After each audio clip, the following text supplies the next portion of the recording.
బొగ్గుగని కార్మికులంటే కాకా వెంకటస్వామికి అమితమైన ప్రేమ ఉండేదని అన్నారు రాష్ట్ర కార్మిక మైనింగ్ శాఖ మంత్రి వివేక్ వెంకటస్వామి.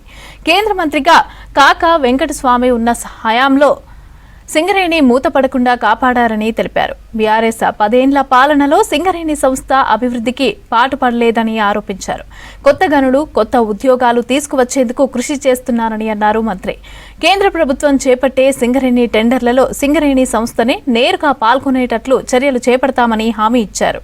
మంచిర్యాల జిల్లా మందమర్రి ఏరియా జీఎం ఆఫీసులో 14 మంది డిపెండెంట్లకు కారుణ్య నియామక పత్రాలను అందజేశారు మంత్రి వివేక్ వెంకటస్వామి.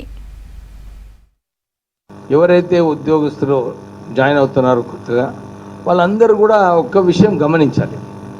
లైఫ్లో ఇప్పుడే కాదు, ఈ సంస్థనే కాదు, ఎక్కడున్నా కానీ క్రమశిక్షణ ఉన్నప్పుడే మన అందరికీ కూడా ఏ సంస్థనైనా మంచిగా నడుస్తుంది, మన ఇల్లు మంచిగా నడుస్తుంది, మన పని ఎక్కడైతే చేస్తున్నామో అది కూడా మంచిగా నడుస్తుంది.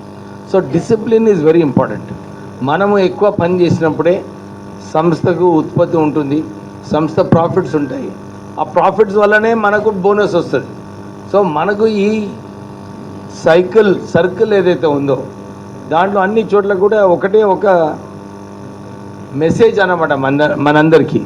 ఏంటిది ఆ మెసేజ్ అంటే హార్డ్ వర్క్ చేయాలి, సిన్సియర్గా పని చేయాలి, మన పని మన రెస్పాన్సిబిలిటీ మనదని చెప్పుకొని మనం చేసినప్పుడే ఏదైనా సంస్థ మంచిగా ఉంటుంది. నాకు సిఎండి గారు ఒక నోట్ ఇచ్చారు, ఎట్లా ఫ్యూచర్లో ఈ సింగరేణి సంస్థలో గనులు ఎట్లా కొన్ని మూతపడిపోతాయి, ఎట్లా సింగరేణి సంస్థను ఈరోజు 72 మిలియన్ టన్నుల ఉత్పత్తి చేస్తుందంటే దీన్ని ఎట్లా కాపాడుకోవాలని చెప్పి వారు నోటు ఇవ్వడం జరిగింది. నేను క్యాబినెట్ మీటింగ్ తర్వాత సీఎం గారికి ఇదే చెప్పాను. మా ప్రాంతంలో సింగరేణి సంస్థకు ఇంకా ఎక్కువ గనులు తెచ్చే అవసరం ఉన్నది. ఇంతకుముందు టీఆర్ఎస్ ప్రభుత్వం ఉన్నప్పుడు వారు మాకు కేవలం అలాట్మెంట్ బేసిస్ కావాలి, మాకు ఈ ఆక్షన్ బేసిస్లో వద్దు అని చెప్పి ఆ రోజులలో కావాలని రాజకీయం చేయడం జరిగింది. కానీ ఏమైంది, ఈ 4 సంవత్సరాలలో కొత్త గనులు రాలేదు, మన ప్రాంతానికి ఉద్యోగాలు రాలేదు.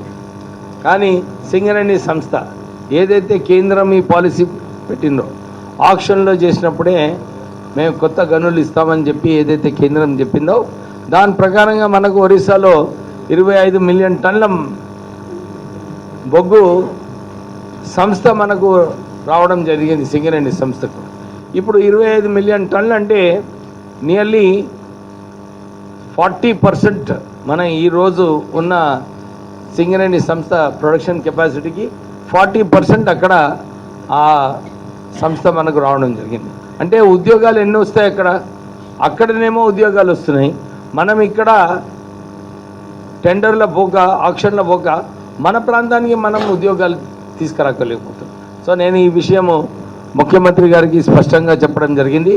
వారు కూడా ఒప్పుకున్నారు, లేదు మనము నెక్స్ట్ టైము ఆక్షన్లో పార్టిసిపేట్ చేద్దాము, మన ప్రాంతానికి మనం ఎక్కువ గనులు తెచ్చుకుందాము, ఇక్కడ ఎక్కువ ఉద్యోగాలు తెప్పించుకుందాము అని చెప్పి వారు కూడా సమర్థించడం జరిగింది.